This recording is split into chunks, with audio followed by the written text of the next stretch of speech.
pleasant welcome on MRIU TV. Thank you for tuning on MRIU TV. Thank you for keeping locked on MRIU TV. Muksadana is my name to take you through the Poko Poko News Hour. These are the news headlines.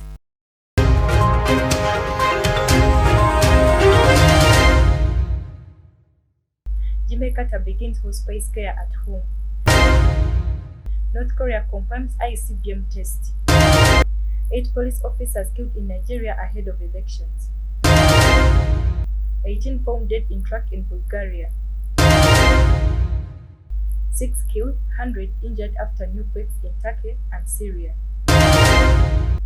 Mass protests as Israel moves ahead with judicial reforms. We will be back shortly.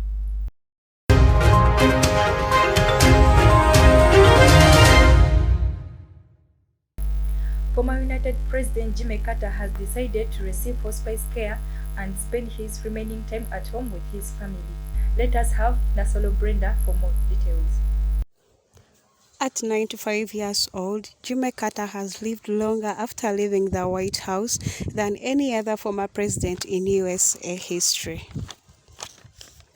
A Democratic who served as president from January 1977 to January 1981, Carter has suffered from several.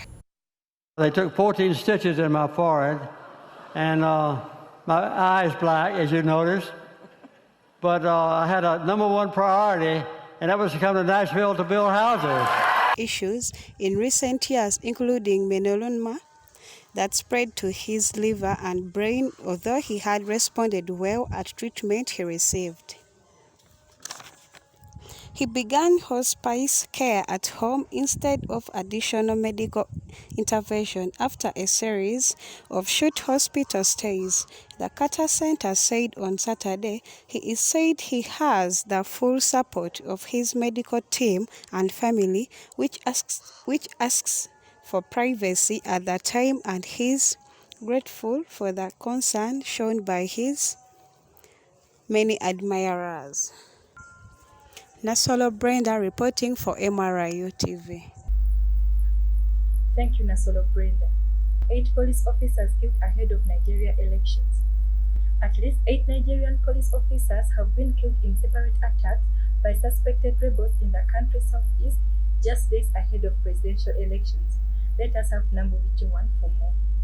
4 officers were killed in an attack on a police station in Anambra State on Monday, local police spokesperson Tochukwu Ikenga says, while authorities are searching for suspects in the killing of 4 other police officers in 2 separate attacks over the weekend. The killings come as more than 90 million people are registered to vote this Saturday to elect a successor to Nigeria's President Muhammadu Buhari, who is stepping down after 2 terms in office. The rebels attacked Awada police station in Idemili North using improvised explosive devices, IEDs, and automatic firearms, says Ikeng. Nambu Vijowan reporting for MRIU TV. Thank you, Nambu Vijowan. 6 killed, 100 injured in Turkey and Syria. The longest magnitude 6.3 earthquake on Monday rocked Turkey's southern province of Hatay and northern Syria, killing 3 people.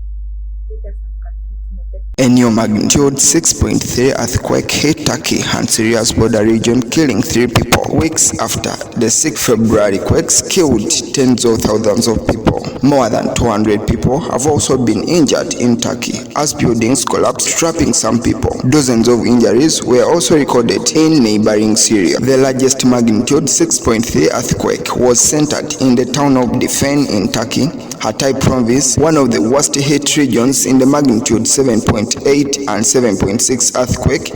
The same quake was felt in Syria, Jordan, Cyprus, Israel, and as far away as Egypt. Turkish Interior Minister Süleyman Soylu said that 3 people were killed and 213 injured. Search and rescue efforts were underway in 3 collapsed buildings where 6 people were believed to be trapped. In Hatay, police rescued 1 person trapped inside a 3-story building and were trying to treat the 3 others inside. The February 6th quake nearly killed 47,000 people in both countries, mostly in Turkey, where more than 1.5 million people are in temporary shelters. Reporting for Poko Poko News, I'm Timothy Kato.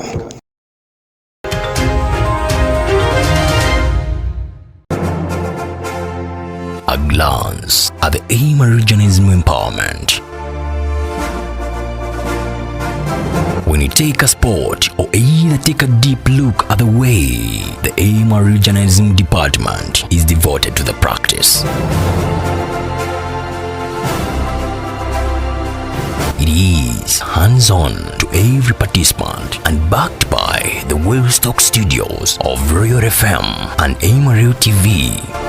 The department has fed the global practice with outstanding personnel backed by professionals in the practice, and it is seen from the products of the different students. Take a glance at every sector.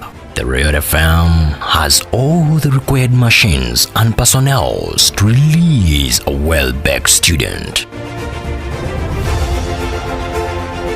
The Amarillo TV now has some of the most competitive programs in the media world. It is Mutesa One University Journalism Department.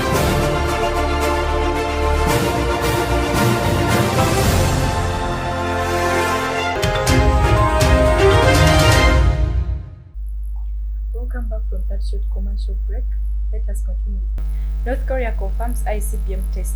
North Korea has said it fired an intercontinental ballistic missile ICBM as a warning to the United States and South Korea. Let us have Nasolo Brenda for more. The surprise ICBM launching drill is an actual proof of the DPRK strategic nuclear forces' consistent efforts to turn its capacity of fatal nuclear counter attack on the hostile forces into the irresistible. One says the state news agency KCNA, using the abbreviation for the country's official name, the Democratic People's Republic of Korea. Immediately, conducting a live-fire test of multiple ballistic and tactical missiles.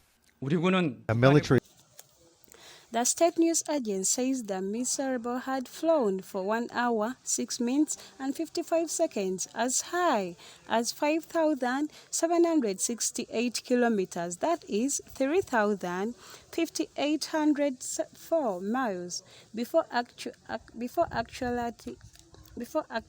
hitting a persistent that either North Korea is trying to refocus attention on itself, or area away in open waters. Kim Jong-young, the sister to Kim Jong-un, the leader, warned that they will watch every moment of the enemy and take responding and every powerful and overwhelming counteraction against its every move hostile to US. Thank you, Nasolo Brenda. 18 Afghan migrants and refugees were found dead inside a truck abandoned on a dirt road near the capital, Sofia. Let us have Nambu Vijowan for more.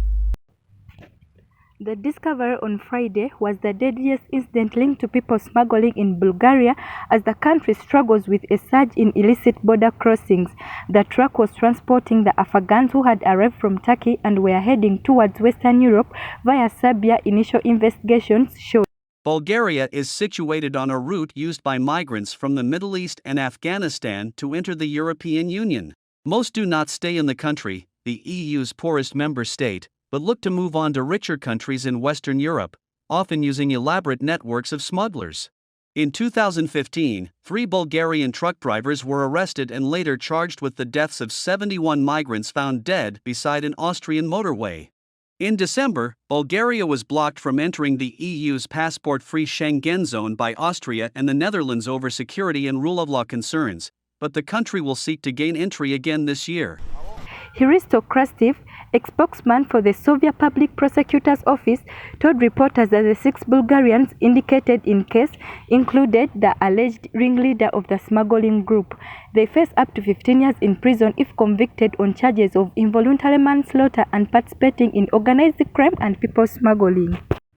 Nambu Vijowan, reporting for Amarillo TV. Thank you, Nambu Vijowan. History forges ahead with the changes despite opposition. Let us have Katoti Mofe for more. Tens of thousands of people in Israel are protesting against the government's plan to pass a judicial reform bill. They say this threatens democracy. Demonstrators from across Israel descended on Jerusalem on Monday to rally near the Knesset for a second straight week ahead of the first reading of the legislation to change the way judges are picked. Many critics say it will upend the country's system of checks and balances and concentrate power in the hands of the Prime Minister. They also add Benjamin Netanyahu, the Prime Minister, who is on trial on corruption charges, as a conflict of interest. Netanyahu is the longest-serving Prime Minister with more than 14 years in power, informally known as Bibi, and currently being investigated for corruption. Protesters accuse the government of power grab and weekly protest in Tel Aviv since early January have drawn tens of thousands of people. In Jerusalem, police officers manned barriers to prevent protesters, many waving Israel's flag, from reaching the parliament in Tel Aviv. Police says officers have arrested 8 demonstrators for breaching public order and disobeying instruction. The bill would give elected representatives more control of judicial system by giving the government a de facto majority in the process to nominate judges. Currently, judges are chosen by a panel overseen by the Justice Minister, and also it would include judges, and this panel comprises of judges, lawmakers, lawyers representing the Israel Bar Association. Reporting for Poko Poko News, I'm Timothy Kato. Thank you, Katoti. Poko Poko News hour has come to an end. Thank you so much for keeping yourself on MRU TV. Follow us for more news on Facebook, Instagram, Twitter. Nksadana is my name. Have a great time.